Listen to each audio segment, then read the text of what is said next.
Suma's girlfriend, Hanabi, relentlessly bullied him, driving him to be hospitalized for stress. Even at his hospital bed, Hanabi continued her verbal attacks. Having had enough, Suma broke up with her on the spot. In a flashback, a young Hanabi sees Suma playing in a sandbox. She noticed he seemed anxious and was seen as strange by everyone, but she chose to play with him anyway. That's when it all began. And as they grew up, Suma became an emotionless thing for Hanabi to vent her anger on. She would always hurl insults at him for any mistake and never let up. Things only got worse when they entered high school. One stormy afternoon, Hanabi texted Suma, demanding he pick her up near the train station. Suma considered not going because of the storm, but Hanabi guilt-tripped him into going. Suma quickly grabbed an umbrella and ran to the station, afraid that if he didn't, Hanabi would scold him relentlessly later. As he approached the station, Suma saw Hanabi standing by a window. However, Hanabi told Suma to just stand there in the pouring rain and wait for her until she was done. Despite the unreasonable demand, Suma stood there, getting drenched. An hour passed and Hanabi and her friends finally came out of the cafe. They had been betting on whether Suma would actually wait.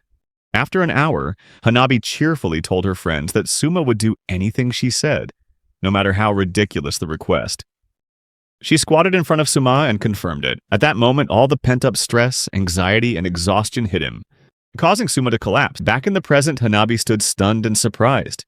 She thought Suma was just playing some kind of sick joke. But Suma reminded her that she was always threatening to break up with him, and now it was time for them to go their separate ways. Hanabi assumed Suma was just bluffing and pointed out that he didn't have the guts to make such a decision on his own. She said he didn't have the right to break up with her. She also commented that no other girl would put up with someone as useless as him. However, Suma was completely serious about the breakup. He pushed her out of the room, saying she should be happy to be rid of someone as useless as him. Hanabi tried to stay in the room, but Suma gave her one last push out. Hanabi started banging on the door, demanding that Suma apologize to her. A passing nurse told her to be quiet. Hanabi explained that they just had a little fight and that it was her fault. She apologized and left, but as she walked away, she pouted and bit her lower lip. Things weren't going the way she expected. Hanabi started texting Suma, demanding that he apologize to her at once, along with a pile of extra insults just for good measure. Suma didn't even read the rest of the messages and just blocked her. He walked to the window, looking at his reflection in the glass. In the past, Hanabi had convinced Suma that his face was ugly, and that it was best to keep his hair long to hide it. With his low self-esteem, Suma had agreed to do everything Hanabi said. But now, free from her chains, he decided to cut his hair. As soon as he left the hospital, Suma immediately went to a hair salon and got a new haircut, symbolizing the end of his 13-year relationship with her. When Suma arrived at school the next day, he seemed completely oblivious to the girls swooning over his new look. Someone even mistook him for a new transfer student. When Suma finally noticed the girls screaming around him, he was completely bewildered. His friend Haruta wiped away a tear from laughing and told him that everyone was talking about him. Haruta told Suma that he looked really handsome, something Suma had never heard before. Suma's hair had hidden his face for so long that no one could ever get a good look at him. But now that his hair was gone, all the girls agreed that he was incredibly attractive. Haruta asked why Suma had chosen to change his look, and Suma simply replied that he just felt like it. Everyone agreed that he looked better this way, and Suma was happy to hear that. Suma had accidentally become a heartthrob, which Haruta couldn't help but enjoy. Suma apologized if he had brought down the classroom atmosphere before, but hoped that he could get along well with everyone from now on. Suma ate lunch with Haruta and their friends. Haruta wished Suma had come out of his shell sooner, but Suma was just glad he could finally talk with them now. Haruta threw an arm around Suma's shoulder and said his looks were worthy of being a national treasure. Suma smiled, and that smile was enough to stun anyone within a 5-foot radius, while the girls just cried. Suma saw Hanabi standing nearby, clearly furious. He could tell she was upset. But whether it was because he broke up with her, blocked her, or cut his hair, he couldn't care less.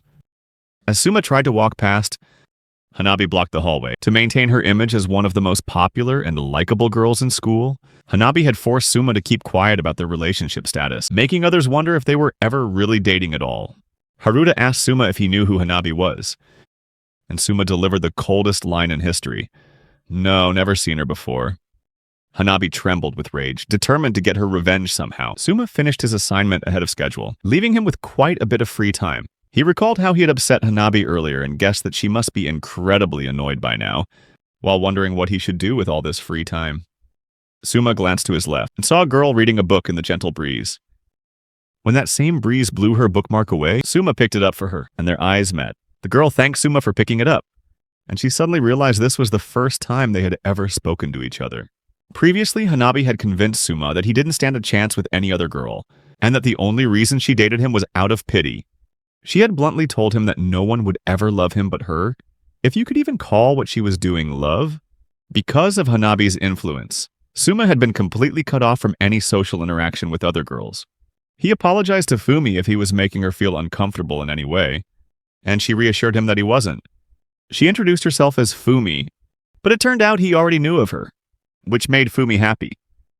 This was the first time Suma had made small talk with a girl other than Hanabi. Fumi remarked that the whole class had suddenly started noticing Suma since he cut his hair, but Suma said they would probably get bored of him soon, comparing himself to a rare animal. Fumi laughed, and for the first time, Suma felt at ease.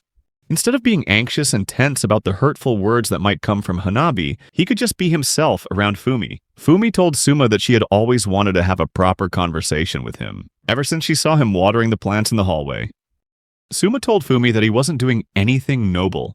He only did it to kill time because he was always waiting for Hanabi. Suddenly, Suma realized that Fumi had wanted to talk to him even before, when he wasn't as attractive as he was now. Fumi closed her book and said that from now on, Suma would become even more popular with the girls. After school, Suma went out and enjoyed the newfound freedom in his life. He bought a few books. He won a turtle from a crane game, and he ate a double cheeseburger. Now that he was no longer bound by Hanabi, Suma didn't have to worry about replying to her texts anymore. Those wounds would slowly heal over time, especially since Hanabi couldn't text him anymore. Suma left the mall without realizing the sun was setting. He got on the train and headed home, reminiscing about the relaxing time he'd had that day. He had been free to explore the city, chat with friends after school, and he got to fully enjoy his school life. Suma was confident that he still had a chance to save his youth. However, as soon as he got home, he saw an uninvited face waiting near his house, Hanabi. She greeted him with a not-so-pleasant smile. Hanabi complained that she had been waiting for him for over 2 hours, and she scolded him for being so slow. Suma ignored Hanabi and tried to walk past her, but Hanabi spread her arms out and blocked his way. Suma asked what she wanted. Hanabi's reaction didn't surprise Suma.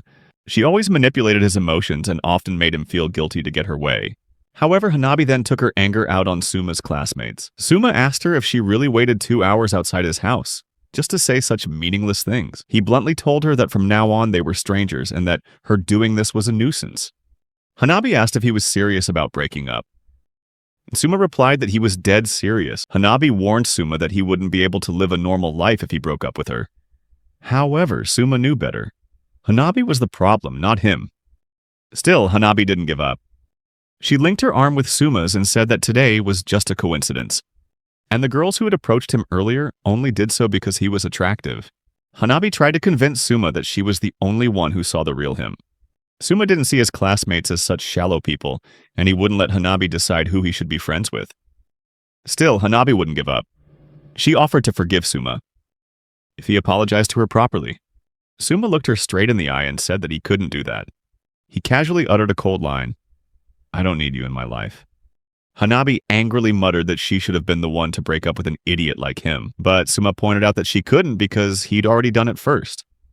He pushed her aside and continued walking home.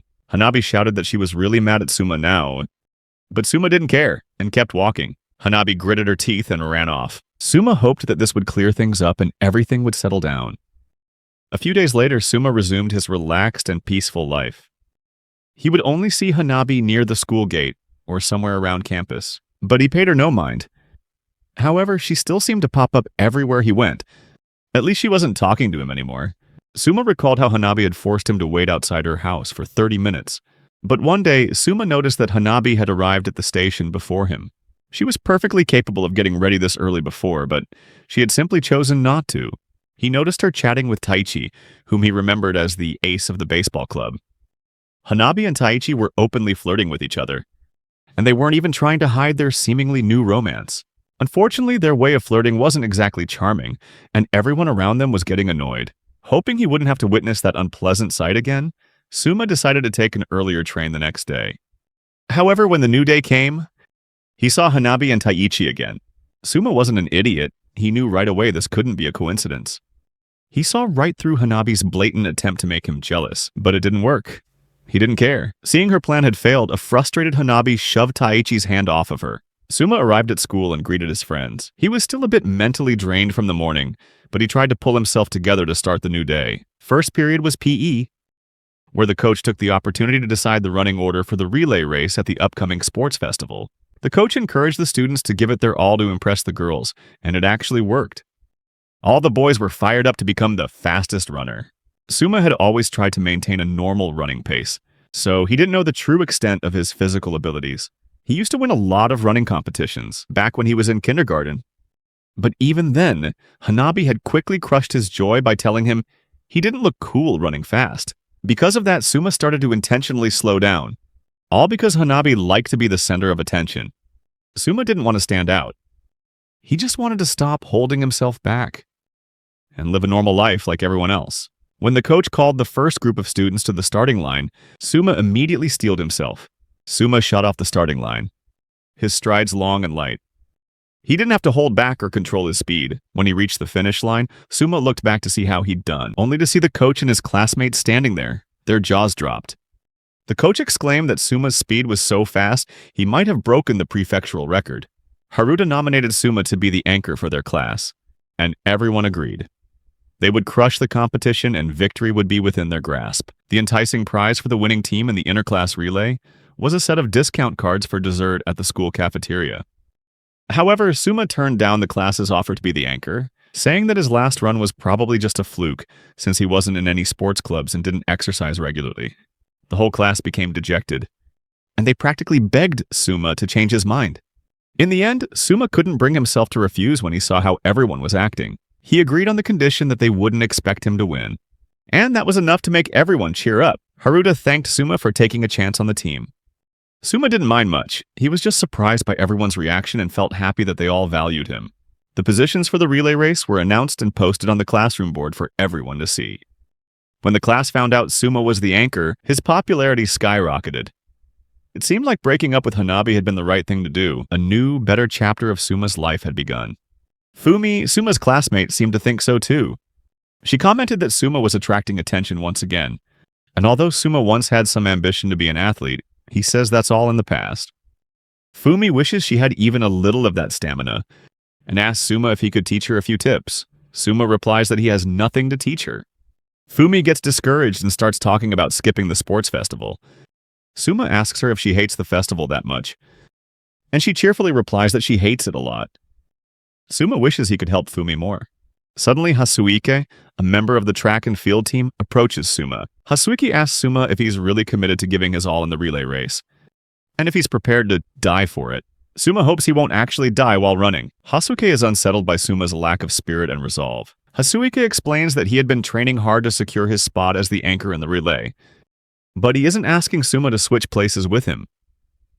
Hasuike admits that Suma beat him fair and square, but he asks Suma for a favor, to crush the other class's anchor, Taichi. Fumi recognizes the name, and she explains that Taichi isn't the ace of the baseball team like Suma thought, but another member of the track and field team. Suma asks Hasuike why he wants to beat Taichi so badly, and Hasuike explains that Taichi stole his girlfriend. Hearing this, Fumi becomes visibly anxious. Suma, however, is confused because he was sure he saw Taichi and Hanabi together that morning. Hasuke doesn't blame Taichi for stealing his girlfriend. Hasuke blames his own failings as a boyfriend, but what he can't accept is how Taichi then dumped his girlfriend to go after a first year. That's something he cannot forgive. On top of that, when Hasuike ran into Taichi in the hallway this morning, Taichi was bragging about how he's the anchor again this year. Taichi also taunted Hasuike, saying that not only did he lose in love, but now he's about to lose at the sports festival too. Suma offers to give his anchor position to Hasuike so he can get his revenge, but as Hasuike comes to his senses, he admits that no matter how much he trained, he could never beat Taichi. So he is entrusting his dreams of revenge to Suma. He wants Suma to knock Taichi off his high horse. Suma asks Hasuike what he has to do to make that happen, and Hasuike offers to seriously train Suma how to run. Suma's going to need it because Taichi holds the prefectural record. However, Suma isn't sure if they can beat Taichi just like that, since the relay is still a team effort.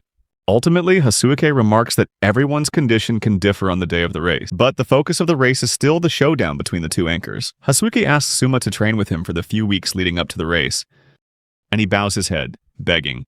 Suma agrees, on the condition that Hasuke also teaches Fumi how to run. Hasuke agrees, and so does Fumi.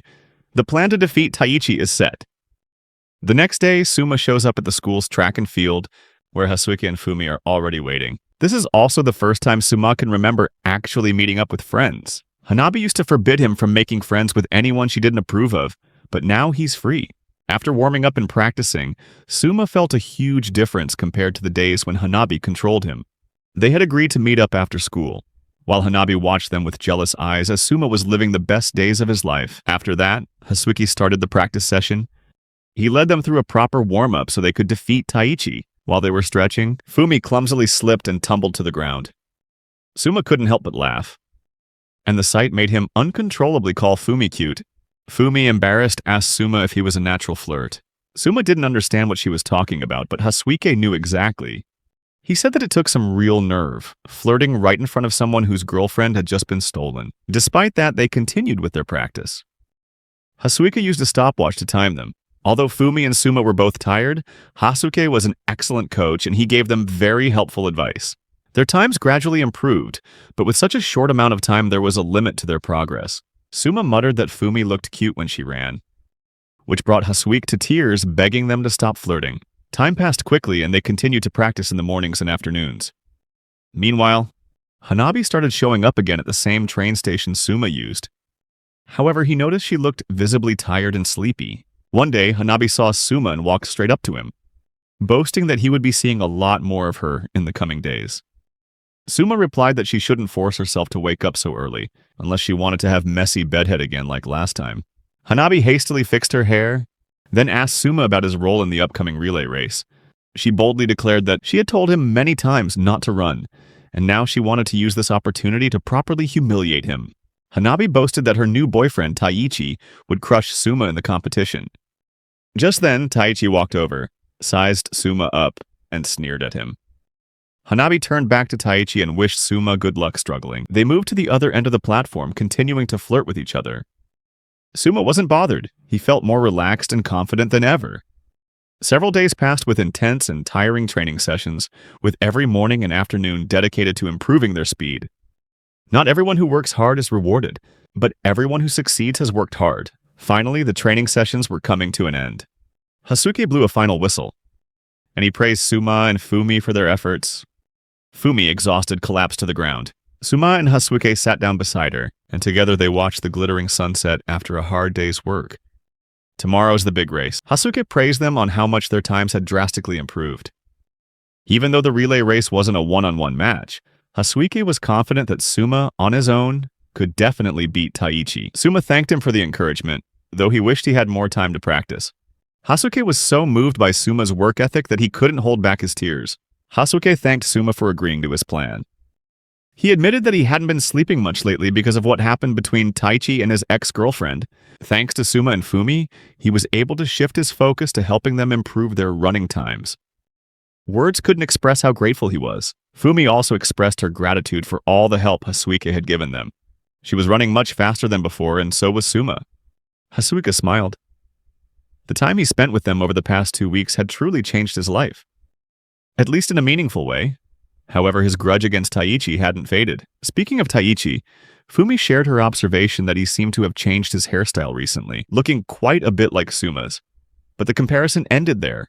Hasuke explained that Taichi had cut his hair ever since he started dating Hanabi. His ex-girlfriend broke up with him because she liked Taichi's hairstyle.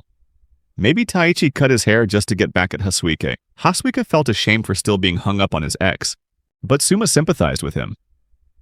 Suma would never make fun of someone who had loved another person with all their heart. Hasuke broke down in tears and Suma comforted him. The three of them became closer friends than ever before. On the way home, Fumi repeated her earlier comment that Suma was a very thoughtful person. Suma asked Fumi why she was suddenly saying these things, and Fumi recounted recent moments when Suma had shown his kindness, consideration, and empathy. She thought it was a wonderful thing. When she realized how close they were standing, Fumi quickly turned her face away, but she also admitted that she was very happy to have gotten to know Suma over the past few days. The unexpected compliment left Suma feeling flustered, and Fumi wasn't any better. Still, she wanted to tell him, no matter what. An awkward silence fell between them. And they moved on to the next topic, the next race in the relay. Suma waved goodbye to Fumi, and they went their separate ways. When he got home and into bed, Suma thought about what Fumi had told him. That afternoon, he realized that if things kept going like this, he wouldn't be able to sleep at all, with these new feelings swelling up inside him. The next day, Suma's class was focused on the goal of winning. The day of the sports festival arrived, and even though Hasuike had struggled to sleep the night before, he pushed aside thoughts of his ex and Taichi, focusing on his two new friends. The sports festival was in full swing with events underway. Fumi gave her all in the basketball toss event. Her heart full of passion and her mind on Suma. Suma realized he was up for the jump rope event soon. Suma stood up and quickly left. Meanwhile, Taichi was by Hanabi's side, constantly encouraging her, full of anticipation for her upcoming cheerleading match. Hanabi also expected Taichi to win first place in the relay race. Finally, the main event of the day arrived, the class relay race. Hasuike stretched, mentally prepared himself, and headed to the starting line. Fumi gave Suma and Hasuike some last-minute instructions before they started. Hasuike smiled and waved. Then he got into position at the starting line. When the race began, Hasuike immediately took the lead. The air was hot and tense, the runners' ragged breaths mingling with the deafening cheers. Soon enough, Fumi's turn was approaching, and she was feeling extremely nervous. Fumi asked Suma if he could help her with something. She took his hand and squeezed it tightly, and she felt filled with determination. She dashed towards her position, focusing on her breathing as she waited for her turn. She bent forward, hands on her lower back. Then, as her hand grasped the baton, she exploded into a powerful sprint, using everything she had practiced. Suma cheered for Fumi with all his heart, and she successfully passed the baton to the next person. At this rate, they were sure to leave the other teams in the dust. Fumi approached Suma, still panting, and she remarked that she had heard his voice amidst the sea of screams.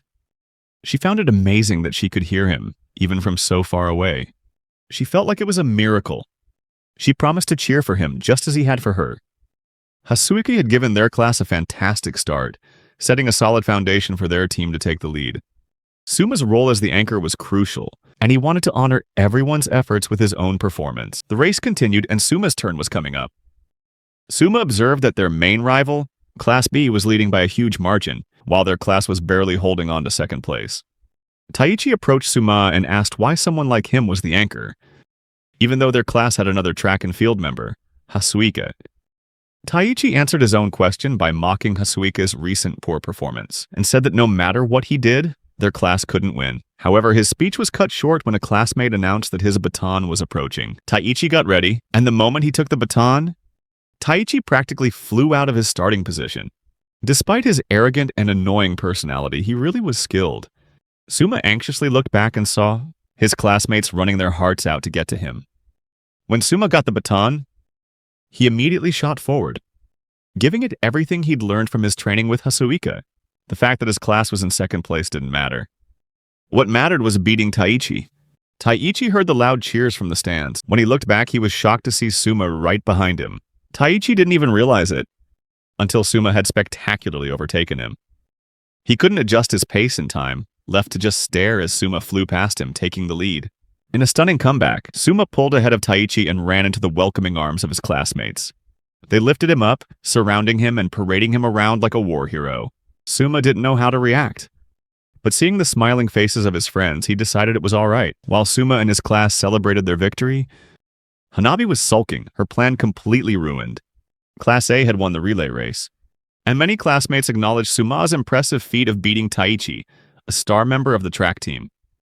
However, as more people realized that Suma had outrun Taichi, a talented track athlete, they started mocking him for being handsome, but having a terrible personality.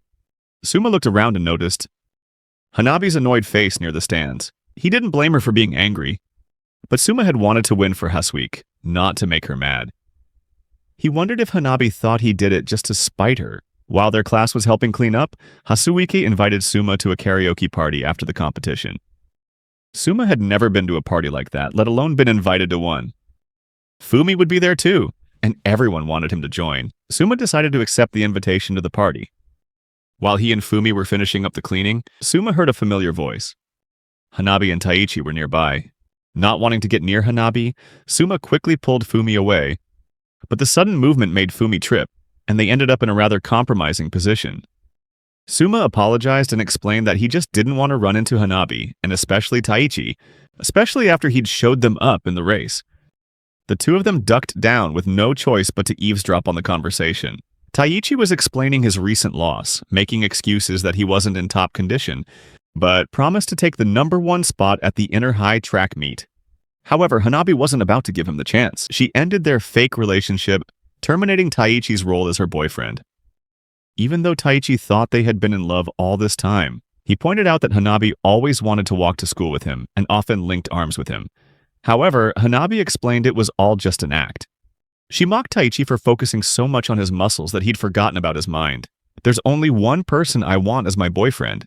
But she didn't say who it was. Desperate to keep Hanabi, Taichi reminded her that he had changed his hairstyle and broken up with his ex-girlfriend just to be with her. Hanabi smugly told Taichi to stop acting so desperate and forbade him from ever talking to her again.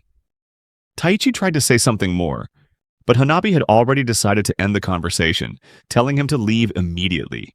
Terrified, Taichi fled with his head hung low, gradually disappearing into the crowd. Hanabi turned around to ask Suma what he was doing there. Caught, Suma glanced over at Fumi, who nodded, confirming it was okay for them to stand up. Hanabi asked Suma if he had come to laugh at her, then boasted that her plan for revenge wasn't over. She had only failed this time because Taichi was useless. Suma replied that he'd only given in that one time. Hanabi angrily retorted that she wouldn't be fooled by such cheap provocations and stormed off, already preparing her next revenge plot. After a moment of silence, Fumi asked Suma what that was all about. He apologized for making her listen to such a strange conversation, but Fumi said she was fine. Later, Suma joined the class for the post-competition party. At a karaoke bar where he was hailed as the MVP, the entire class unanimously agreed, recounting Suma's heroic moment when he crushed Taichi in the final leg of the race. Suma replied that the victory wasn't just his own doing, but the result of the entire class's effort. He was hot-headed, kind, and selfless. All of Class A felt lucky to have him. He observed the party, and Suma realized that if he hadn't participated in the race, he wouldn't have been invited. Although he didn't know many of his friends well, he noticed that the two class representatives seemed friendly and approachable. Suma chatted with Fumi about the songs being sung, and then it was Hasuike's turn at the mic. He grabbed it and announced that the next song was dedicated to Suma. A girl from the class shouted that she was all for it. Hasuike told the class what they already knew. He had been dumped by his ex-girlfriend, but thanks to Suma, he was able to get his revenge. This made everyone admire Suma even more. Not only did he win the race, but he did it to help a friend. Embarrassed, Suma tried to downplay what he'd done, but it was no use. Everyone started treating him like a hero, if they weren't already. Suma gave up and leaned back in his seat. Fumi remarked that he really was like a hero, which was why everyone was making such a big deal about it. Suma still didn't believe he deserved such praise, but Fumi said that many people admired him, not just their classmates, but her as well. Fumi admitted that when she watched him run, her chest felt tight and it was hard to breathe. Suma looked directly into Fumi's eyes, unsure of what to do with the new feelings stirring inside him. The two of them sat in a relatively quiet space while their classmates continued to sing their hearts out. The excitement didn't die down, but Suma stood up and headed for the restroom. As he turned a corner, he happened to overhear a nasty conversation about Minagu, one of the class representatives. Two girls were gossiping about Minagu, saying she was just trying too hard to get Suma's attention, and they found it really desperate. The two girls, Erika and Mirai, held a clear resentment towards the popular kids in class. Suma continued to eavesdrop and realized they were his classmates. While it was true that Minagu had started talking to Suma more since he cut his hair, he believed she was just being friendly and didn't mean anything by it. Erika loudly declared that she didn't find men attractive at all. Mirai agreed, exclaiming that men should only exist in 2D. Suma walked in the opposite direction, realizing that Erika and Minagu didn't seem to get along. Suma wasn't sure how to feel about them bad-mouthing someone else. He returned to the party and continued to enjoy the fun atmosphere. A moment later, Erika and Mirai also entered the room. A few hours later, the whole class left, but since they'd had so much fun, they decided to plan another karaoke session. They invited Suma to join, and he promised he'd come if he had time. Suddenly, Suma heard something move behind him. When he turned around, he only saw an empty alley. He thought to himself, as long as this isn't Shibuya, there's nothing to worry about. Suma told himself he'd be fine. Fumi noticed he seemed worried, but he brushed off his feelings, convincing himself it was just a stray cat. As they were about to head home with Fumi, instead of walking her halfway as usual, Suma offered to take her all the way home. He didn't want Fumi to walk home alone so late at night. Fumi felt shy at Suma's unexpectedly chivalrous act, but he didn't even notice. After splitting up from their group of classmates, they started on their way. Suma and Fumi were heading home, but the sound Suma had heard earlier was actually Hanabi, who had been secretly following him the whole time. Hanabi angrily muttered that she should be the only one who knows how attractive Suma is. She swore she would do whatever it took to win Suma back from anyone else. And she knew exactly what she had to do. She would destroy the happy school life he had built. The next day, while Class A was still buzzing, with the afterglow of the previous day, their class advisor, Mrs. Sakura, walked in with a cold atmosphere surrounding her. The entire class immediately fell silent. Suma and Fumi looked at each other, wondering what was going on. Ms. Sakura placed a letter on the desk, and she explained that someone had sent a letter of complaint to the school, alleging that there was bullying in this class. The atmosphere in the room grew tense. Sakura began to read the complaint letter, and said she was disappointed and saddened by these allegations. When she asked the class who had bullied Erika to the point that she could no longer come to school, Suma could only admit that he didn't really know what kind of person Erika was. He only knew Fumi, who sat next to him, and the most prominent, easily recognizable members of the class. Suma glanced at the empty seat in the classroom and realized it must be Erika's seat, the girl who had bad-mouthed Minagu. He recalled the harsh words Erika had spoken, and wondered if that was how someone who was being bullied would react. He found it hard to believe that Erika's rude and sharp attitude would make her a target for any kind of bullying. Ms. Sakura observed the silent classroom and asked for anyone who felt even the slightest pang of guilt to raise their hand. However, the class remained silent, with no one responding. Suma thought that Ms. Sakura, being a new and inexperienced teacher, was handling this the wrong way. This strategy of looking for a suspect wasn't going to work. Seeing that no one would confess or say anything, Ms. Sakura announced that until this bullying issue was resolved, it was highly likely that the upcoming school camping trip would be canceled. The whole class immediately fell into chaos. The camping trip was a long-awaited event, and everyone had been eagerly looking forward to it. Canceling the event entirely seemed like too extreme of a measure. No names were brought up as suspects, and the atmosphere in the classroom grew as cold as Hanabi's heart. 5 days later, the school received another letter, and Ms. Sakura announced that this letter contained the name of the student accused of being the bully. She gave the student one last chance to confess without revealing their name to the entire class. When no one came forward to confess, Ms. Sakura told Fumi to come with her to the faculty office. Fumi, bewildered, insisted that she had never bullied anyone. But Sakura cut her off, saying she didn't need to explain herself. Suma tried to stand up for Fumi's good character, but Sakura bluntly stopped him. She dragged Fumi out of the classroom, treating her as if she were a criminal. As Fumi was taken to the teacher's lounge to sort things out, the whole class started to whisper about the incident.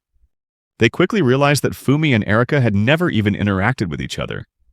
This raised more doubts about the validity of the accusation. Fumi mostly kept to herself and read books, while Erika usually preferred to talk about her hobbies with her own group of friends. And yet the letter mentioned Fumi's name, which left the whole class confused. Hasuke approached Suma and asked for his opinion on the situation. Suma remarked that even if someone was being bullied, it would be very hard for the rest of the class not to notice. He also insisted that Fumi was definitely not the type of person to bully others. Hasuke agreed with that, and Suma began to doubt the authenticity and truthfulness of the letter's contents. Fumi returned to the classroom after a few minutes, and without saying a word, she sat down at her desk. She wrote something on a small piece of paper and passed it to Suma, insisting that she was innocent and hoping he would believe her. Suma looked her straight in the eye and said that he had never doubted her, not even for a second. Fumi began to sob, and Suma became determined to get to the bottom of everything. After school, Hasuike, Suma, and Fumi gathered outside the school building. Their situation had gone from bad to worse. Before the last class of the day ended, Sakura passed a note around to the entire class. Although Fumi insisted that she hadn't bullied Erika or anyone else, the fact remained that there was a letter accusing her of bullying. Miss Sakura demanded that the entire class write down what they knew about Fumi, threatening to cancel the camping and field trips if they didn't comply. This ultimatum practically implied that if Fumi didn't confess to a false accusation, the entire class would suffer the consequences. It was hard to believe that Sakura didn't even stop to consider if the letter might be a false accusation. Suma concluded that they couldn't count on Ms. Sakura to solve this, and now it was all up to them. Hasuike remarked that the way Miss Sakura was handling the situation was basically like bullying Fumi all over again. Fumi apologized for dragging Suma and Hasuike into this mess, but Suma reassured her that she hadn't done anything wrong. He promised that he and Hasuike would get to the bottom of this Scooby-Doo-style mystery. He comforted Fumi, vowing that both he and Hasuike would always be by her side. In his heart, Suma just wanted to ease Fumi's anxiety as quickly as possible. They turned their attention to the letters. The first letter was sent directly to the school, while the second one was supposedly handed over in person during a class visit, making Fumi the prime suspect. Since Erika mentioned her by name, Hasuike didn't see a third party being involved, which simplified the situation. This whole issue, whether it was a misunderstanding or something else, could be cleared up just by asking Erika directly. Suma declared that they had only one option: go straight to Erika's house. They could get Erika's address from the class register. However, Fumi admitted that she still wasn't sure if she had ever hurt Erika. Even though they'd never really spoken, she realized it wasn't impossible that she might have unintentionally said or done something to upset Erika. That's why she wanted to apologize to Erika in person, if she had, in fact, done something to make her sad. Suma had also been bullied without ever speaking up about it, so he knew it was entirely possible. But right now, he didn't have enough information to say otherwise and comfort Fumi with any real certainty. Hasuike went off to his club activities, leaving Fumi and Suma to go to Erika's house together. When they got there, however, Erika flat out told them to leave. Even though she'd heard from Ms. Sakura that Fumi wasn't the bully, Erika insisted that Fumi had been bad-mouthing her every single day. Fumi was visibly confused, and Erika noticed. She yelled, demanding that Fumi just apologize in front of the whole class, or else she would never forgive her.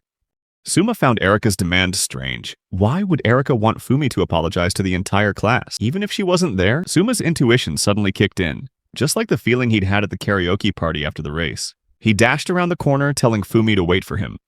Suma chased a girl through the alleyways. How did she think she could get away from the fastest runner on the relay team? Suma grabbed the girl's arm, though he'd known who it was the moment the chase began. Hanabi laughed playfully, saying she'd been caught. But in a serious tone, Suma asked what Hanabi was doing here. Hanabi remained silent, but Suma suspected she was involved in Erika's bullying case. Hanabi's presence in this area was also highly suspicious. In her twisted mind, Hanabi assumed Suma had chased her down so they could get back together. She offered to forgive him if he apologized and begged to be with her. However, Suma flatly and decisively rejected her. Suma got straight to the point, asking Hanabi about Erika's bullying incident and whether she had anything to do with it. Hanabi feigned innocence, but her voice was laced with deceit. Suma blocked her escape and asked again, saying he wanted to hear the truth, the whole truth, and nothing but the truth. The surprise of Suma's firm actions left Hanabi flustered. Tired of her games, Suma told her to stop the act. He already knew exactly what she was up to. Hanabi was stunned, and then she began to laugh out loud. She admitted that only Suma could see through her like that. With Suma, everything was just too easy. Hanabi had been deceiving and lying since she was a child. But this time, she couldn't fool anyone, especially not Suma. She burst out laughing, admitting she was surprised at how easily she was found out. She even said that her little getaway attempt was actually adorable. Suma asked her directly if she had instigated Erika's claim of being bullied. However, Hanabi denied it. She said she simply gave Erika a way to disrupt the class's unity, something she despised. Hanabi seemed quite proud of what she had done, and Erika was also satisfied with the results. Hanabi had been looking for a way to cause trouble in Suma's class, and she happened to run into Erika. This told Suma that Hanabi had used Erika to carry out her plan. Hanabi revealed that she had gathered a lot of information about Suma's class on her own. She asked him if he knew why she was doing all of this. Suma guessed it was for revenge in the oldest way possible. Payback. But Hanabi admitted that while she was angry that Suma had rebelled against her, revenge wasn't the reason she did this. Hanabi said she did all of this so that Suma could see things more clearly. However, Suma refused to take part in her charade. He asked if she was willing to admit to the school that she was behind all of this. But he immediately realized it was a stupid question. Of course she wouldn't. Hanabi might be cruel, but she wasn't stupid, and Suma knew that. Talking to Hanabi was clearly leading nowhere. If he wanted to solve this, he had to find a way to approach Erika, the one who was truly behind and the main driving force of this whole incident. Suma let go of Hanabi's arm, which surprised her. She had thought Suma was doing all of this just for a chance to talk to her more. But Suma bluntly told her not to misunderstand. The only reason he chased after her was to solve his class's problem. Hanabi didn't seem to believe him. She thought Suma was doing all of this to get back at her because he was angry. But Suma remained silent, saying nothing more. He knew perfectly well that Hanabi wasn't doing this out of anger, but because she craved his attention.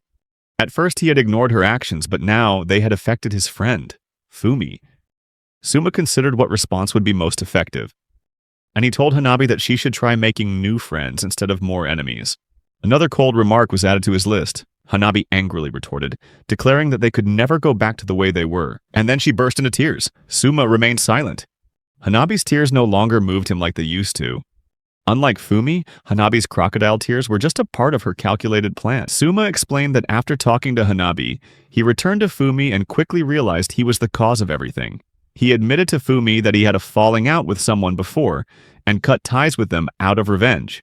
And in the process, he had hurt the people around him. He bowed his head and apologized to Fumi. Fumi took Suma's hand and told him to lift his head, saying that it wasn't his fault at all. Then Fumi asked Suma if he was being pursued by the person he'd cut ties with. Suma confirmed it, adding that it seemed like she was watching them. He'd also heard that she was the one who made Erika lie. Suma told Fumi that he would handle things with Erika himself, and asked if she could give him one day to sort it out. Hearing this, Fumi grew worried and asked Suma what he was planning to do. Fumi offered to help, but Suma stopped her and told her to let him handle it on his own. He explained that while talking with Hanabi, he had been thinking about how to resolve this. However, he might have to resort to some underhanded methods, and he couldn't get Fumi involved. Suma apologized again, saying that she might feel uneasy about it, but he would definitely get it sorted out. Fumi thanked him and said she was fine. Then she asked if the person he'd cut ties with was okay, which surprised Suma. He realized he still hadn't explained in detail the emotional damage he had suffered because of Hanabi. If he told her now, it would only highlight the fact that he was Hanabi's victim, solidifying it as the truth.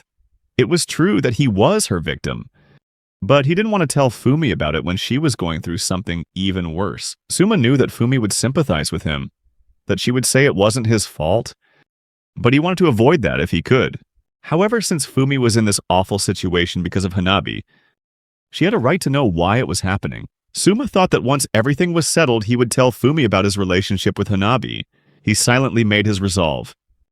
The next day after school, Suma unexpectedly approached Mirai and said he wanted to ask her a few things about Erika. Putting Mirai on guard, Suma explained that Mirai was the one who was gossiping with Erika during karaoke, and that through her, he was hoping to get Erika's social media account. He asked Mirai if Erika used social media, and if she could tell him Erika's account name. Mirai immediately refused, saying it was a violation of privacy.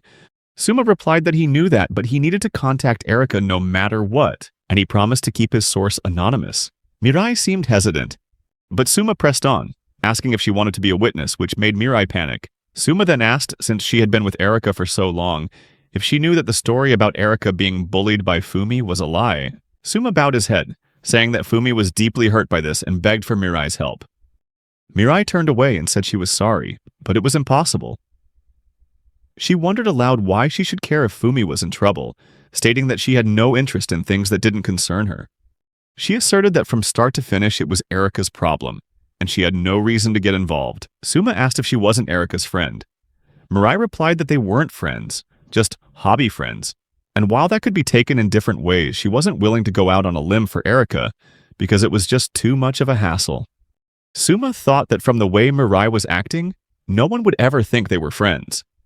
However, depending on the situation, she might just accept his request. Suma asked if she didn't have any ill will towards Erika, and if she could perhaps help him in some way. Mirai told him not to get her wrong. She wasn't doing this for Erika's sake, but since she had nothing to lose either way, she wasn't going to say anything. Hearing that, Suma asked if it meant she wouldn't cooperate, even if he asked. Suma figured if it had come to this, he had no other choice but to use the trump card he'd saved for a desperate situation. He said he understood she wouldn't help just because he asked, and so he proposed a deal instead. Suma asked Mirai if she was at the karaoke place after the sports festival, alone with Erika in the hallway near the restrooms. Hearing this, Mirai panicked and asked Suma how he could possibly know about that. Suma replied he happened to overhear the two of them bad-mouthing their classmate. He wondered what would happen if he told everyone about it, which made Mirai even more terrified. Suma continued, saying that the people Mirai was bad-mouthing were important members of their class. If she confronted them, she'd have a very hard time for the rest of the school year. Suma thought that even he wasn't sure what kind of reaction they'd get from the other side.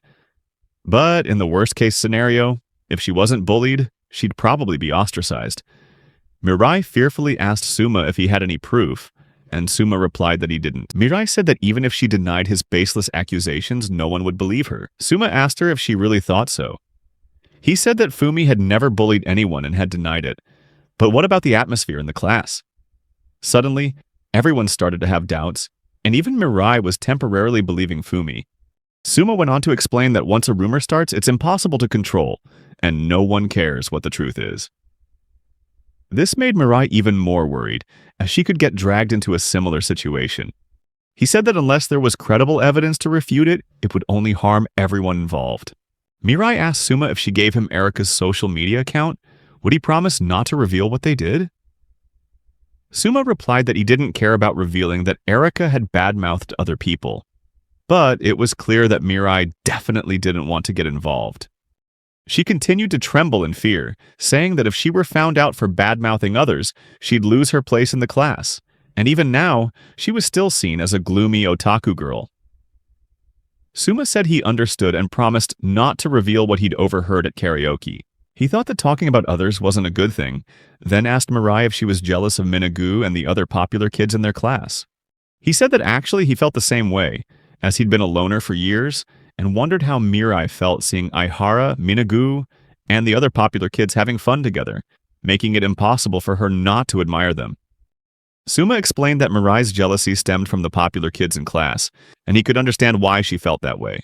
Mirai looked at Suma with a strange expression, whispering to herself that this was amazing, that she couldn't believe there were people in the real world this wonderful, kind, considerate, and that miracles really do exist. Suma felt confused, thinking Mirai was talking too fast for him to keep up, and called out to her. Mirai immediately said that she had changed her mind and would secretly be in charge from now on. Then she hurriedly ran off while blushing and giggling, leaving Suma even more confused. Suma explained that in the evening, he began the second phase of his plan. From now on, he had to pretend to be Hanabi, and would contact the Erika account that Mirai had given him. Suma said that since he'd heard Erika's voice over the speaker, he knew she wouldn't be willing to listen. However, if the one contacting her was Hanabi, the person behind all this, she wouldn't make a fuss about it. If he could successfully convince Erika to listen to him. From there, he just needed to get Erika to create convincing evidence herself that she had lied about being bullied. The most crucial part of the plan was that he had to impersonate Hanabi perfectly, so Erika wouldn't suspect a thing. Suma thought that he had been with Hanabi for many years, enough to be confident in imitating her. But he didn't know if Hanabi contacted Erika through social media. He guessed that if they did keep in touch, it would definitely be online. Hanabi was the type to lock all her apps except for Line, and she had never shared her account with anyone but him. Suma was the only one who knew Hanabi's distorted nature. Even her second account, where she freely expressed her twisted emotions, she didn't tell him about. Suma wanted to take advantage of this, but first he needed to find an app other than Line that he could use to impersonate Hanabi and contact Erika. He then downloaded Skype and created a new account under Hanabi's name, then followed the Erika account Mirai had provided. Once that was done, Suma stared at his phone and waited. Suddenly, he got a notification. Suma thought that not even 5 minutes had passed, and he opened his phone to check. On the screen was a message from Erika, expressing surprise that Hanabi was on Skype too. She thanked her for the friend request and mentioned that Fumi and the others had come to her house today, followed by a string of laughter. Suma smiled, realizing that Erika had taken the bait. This is too easy, Suma thought. Erika had fallen into the trap, and now he just had to continue the conversation, pretending to be Hanabi. He explained that he had used the exact same username Hanabi used on her Line account, and he didn't think Erika would notice the difference. Suma also knew exactly how Hanabi messaged. She never used emojis. With this information, Suma believed he could perfectly impersonate Hanabi without any major issues. Suma, as Hanabi, started messaging Erika. He thanked her for accepting the friend request back and said there was something he wanted to discuss about Fumi and the others. Erika replied immediately curious, asking what Hanabi wanted to talk about. Suma asked if Fumi brought anyone with her when she came to Erika's house. Erika confirmed that Fumi had brought a boy with her, expressing disbelief and asking how Hanabi knew. Suma replied that the person with Fumi was Suma, her childhood friend. He said that he happened to run into them after they left Erika's house, and that Suma had asked Hanabi a lot of questions and for her advice. Erika wondered if they were near her house, and Suma confirmed that they were. He went on to say that Fumi insisted she hadn't bullied anyone and that the whole situation just didn't make sense. According to Hanabi, Fumi had asked if she might have unintentionally hurt Erika, and that Erika should consider apologizing. Finally, Suma told Erika that Fumi had decided to apologize in front of everyone tomorrow. Hearing this made Erika laugh cheerfully. She messaged back, saying she couldn't believe Fumi would do something like that. Erika mocked that Fumi was so messed up for apologizing for something she never even did, and wondered how a boring girl who just reads books by herself all day like Fumi could possibly bully anyone. According to her, if there was a bully, it was Hanabi. Erika continued messaging that even if Fumi apologized, what she did was unforgivable, and laughed as she said she couldn't wait to see how things would play out. Suma asked Erika if she remembered what to do next. Erika immediately replied that of course she remembered. She said she would send the photos of her slit wrist to the school, and then use them to threaten the school board. Erika believed this would force them to cancel the field trip. Hearing this, Suma couldn't help but be shocked. Erika continued, seeming to relish the idea of ruining the trip. She admitted that just not having to see that group of people show off anymore would be enough to make it all worthwhile. Suma thought to himself how incredible it was that someone could enjoy dragging others into trouble just for their own convenience. What's more, Erika was gloating about the situation. While Suma was pretending to be Hanabi, he asked if she would come to school tomorrow. Erika replied that she thought she should just keep skipping. Suma encouraged her, asking if she didn't want to see Fumi apologize. He emphasized that it would surely be an interesting sight. Hearing that, Erika happily agreed. Suma continued to instruct Erika, telling her that when she got to school she should say something like, "I'm not going to forgive you," and cause a scene, because things would move along faster that way. Erika completely agreed and confirmed she would be at school the next day. With this, Suma had completed a crucial step in his plan. The next day at school, Suma met Fumi and asked if she had a moment. The two of them went out onto the balcony where Suma revealed that Erika would be coming to school today. A surprised Fumi asked if he had managed to convince Erika. Suma frankly admitted that he didn't convince her, he actually tricked her. He said that he believed everything was about to be resolved. Despite using a controversial method, Suma had no regrets. He just wanted to end this troublesome situation as soon as possible. Suma explained to Fumi that he had set everything up to force Erika to tell the truth. However, he also warned her that earlier, Erika had said some nasty things about her, and that it might hurt Fumi's feelings. Fumi took Suma's hand, looked at him with determination, and said that no matter what bad things people said about her, she would be fine. She admitted that being accused by the teacher and becoming the target of rumors in class was truly painful, but what kept her strong was that Suma and Chiaki had stood by her side. Suma had trusted her, and that was enough, Fumi continued, saying that as long as Suma didn't hate her, she didn't care what anyone else thought of her. These words made Suma blush, his heart beating faster. Fumi encouraged Suma, saying they should head back to class. He nodded in agreement. As the two of them walked into the classroom, the atmosphere suddenly changed. The entire class was stunned by Erika's appearance. With an arrogant expression and a smug smile, Erika strode into the classroom, drawing everyone's attention. Right after that, the teacher also appeared and told the class to take their seats. Then she called Fumi to the front of the class and said she wanted to give her time to apologize to Erika. She asked bluntly whether or not Fumi admitted to bullying Erika, which left Fumi surprised and confused. The teacher continued, asking that if Fumi wasn't going to apologize, then what on earth was this about? Just then, Suma stood up and stopped the teacher, asking her to wait a moment. He walked to the front of the class, looked Erika straight in the eye, and said he wanted to give her one last chance. Suma asked Erika if she was sure she didn't want to admit that she had lied about being bullied. This question left Erika both scared and confused. In a fit of anger, Erika screamed, asking Suma what he was talking about, and insisted that Fumi was ready to apologize to her. Suma thought it would be better if Erika just admitted the truth, but since she wouldn't, he had to play his final card. Suma stated clearly that since Erika wouldn't admit it, he was forced to present the evidence. He took out a stack of papers from his bag and then passed them out to everyone in the class. Erika froze, terrified when she saw those papers. On the papers was the entire transcript of Erika's messages from the night before. And as the class looked at them, they immediately erupted into chaos, asking if this was real and if the whole bullying story was just a lie. Erika started to tremble and said that Suma had misunderstood, but those words only made everyone more confused. The teacher, also very confused, asked Erika what this meant and demanded she explain herself. Erika hastily said that it was a lie and that the person in that conversation wasn't her. She even argued that the name wasn't unique to her, so Suma couldn't prove it was her. Suma retorted, asserting that he could prove it was her. This made Erika flinch. Suma then showed her her own Skype profile and said that she had made things easy by putting her picture and name on it. When the whole class realized it was her, a panicked Erika said that this didn't prove anything. Suma asked her again if she was sure, and then asked if that was the case, what proof was there for the accusations that she was bullied? He continued, saying that whether that account was hers or not, he could definitely investigate to find out if it was really her. Erika fell silent and started to cry, which made the teacher panic as well. Suma addressed the teacher and said that with this evidence, it was clear Fumi was innocent. The teacher looked at the class and noticed everyone was staring at her with shocked expressions. She tried to justify herself, saying she hadn't completely blamed Fumi, but was just trying to clear up the suspicions. But the class just kept staring at her, saying nothing, which terrified her, and she finally bowed her head in apology.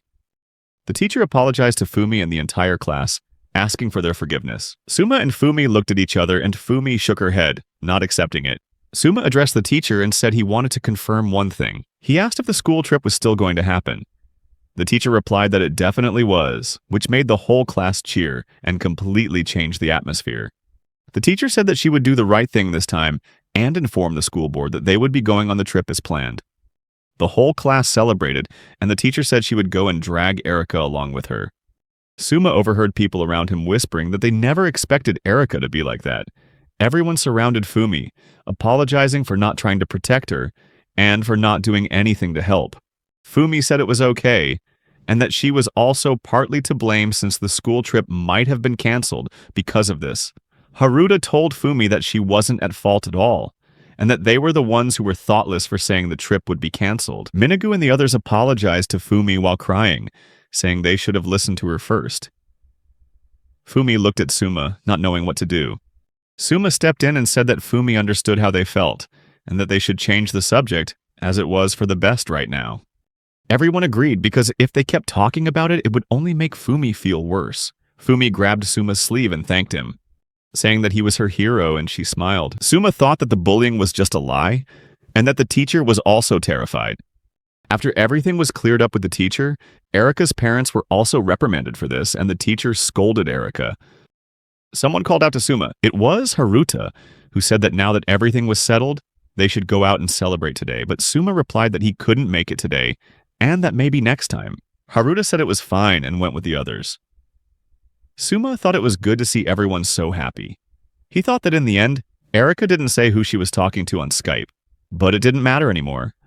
With or without an accomplice, that didn't make her any less guilty. And Erika didn't seem like the type of person who would protect her accomplice, so Suma was surprised to discover this and wondered if Erika had a soft spot for Hanabi. Hanabi was the type of person who thought before she acted. Ever since she was a child, Hanabi had always avoided any difficulties without any effort. Suma was sure that Hanabi had anticipated that everything would be exposed at some point, so she had already prepared some countermeasures. He continued to think that the teacher really wanted to know who the accomplice was, and that was why she came to Suma to gather information about it. However, if Suma told the teacher about his plan and pointed out that Hanabi was the one behind everything, things would get complicated. Suma didn't trust the teacher, and besides, he didn't want to get Hanabi involved in this time. Hanabi was a hopeless person, so nothing could change. The change had to come from within herself. Suma looked at Fumi and thought that she was the real victim in all of this. He asked her if they could talk for a bit. Fumi and Suma were at a park. Fumi walked over and sat on a swing, saying that this felt so nostalgic, while smiling at Suma. Suma wondered if Fumi was trying to lighten the mood, and he resolved to muster up his courage. He thought that he would tell Fumi everything about Hanabi, the thing he had wanted to hide all this time. He needed Fumi to know everything, and he sat on the railing next to her. Suma asked Fumi if she remembered a few days ago when he said someone was hurting the people around them. Fumi nodded and said she remembered. Suma continued, saying he wanted to talk about that person, and asked if she would be willing to listen, which surprised Fumi. She replied, saying, of course, but that she thought Suma didn't want to talk about it. Suma thanked her for her concern and said that this was something she needed to know. He told Fumi everything, explaining his painful relationship with Hanabi, how he couldn't stand it anymore and had cut off all contact with her. Suma continued to explain the twisted feelings Hanabi had for him, and he admitted that he was responsible for the recent incident with Erika. He apologized to Fumi and said that he wanted to make up for all the pain he had caused her. But she interrupted him, saying that he hadn't done anything wrong. Fumi looked at him, her face filled with pain as she heard his words. She looked at Suma, asking if it had been really hard for him, and apologized for not realizing sooner, even though it was right in front of her. She continued, saying that if she had realized sooner, Suma wouldn't have had to go through that pain alone, and that she wished she had supported him earlier. She apologized again as tears welled up in her eyes. Suma looked at her, confused, and asked why she was crying like that. Fumi replied that she was crying because she was so disappointed in herself for not realizing how much he had been suffering, and because she had always been in love with him. Fumi told Suma that she had always been in love with him. Hearing this, Suma was surprised and his face turned bright red. Fumi laughed, saying he must be really surprised since they had barely ever talked. And now she was saying this. She continued, asking Suma if he remembered the first day they spoke. Suma thought back. It was 3 days after he had broken up with Hanabi.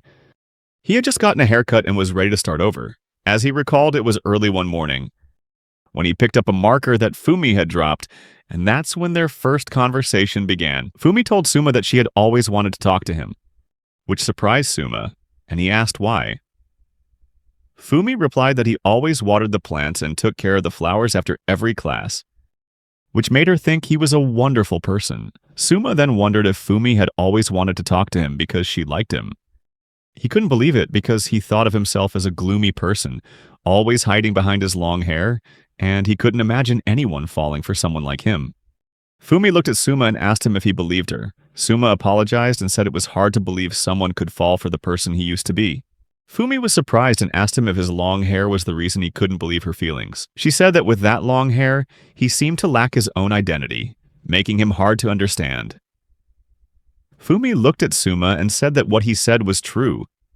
She had always wondered about his thoughts.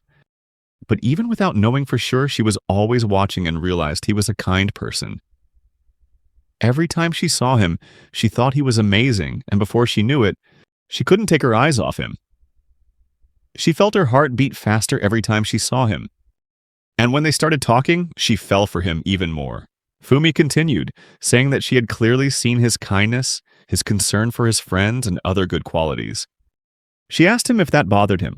Suma shyly replied that it didn't, and thought to himself that it would never bother him. Finally, Fumi took Suma's hand, her eyes filled with determination, and softly said there was just one thing she wanted to ask him, something she had always wanted to. She blushed, her eyes never leaving his. Suma couldn't help but wonder what she was about to say, and before he could process it, Fumi whispered that she wanted to be his girlfriend.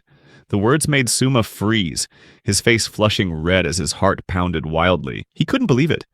In contrast to the painful relationships of his past, this time, maybe he could truly enjoy happy days with Fumi. But he was afraid that if they started this relationship, they would both be dragged into an inescapable chaos. Fumi looked at him, her eyes hopeful, and asked if he could see her as a lover. Suma thought for a moment, then replied that wasn't it.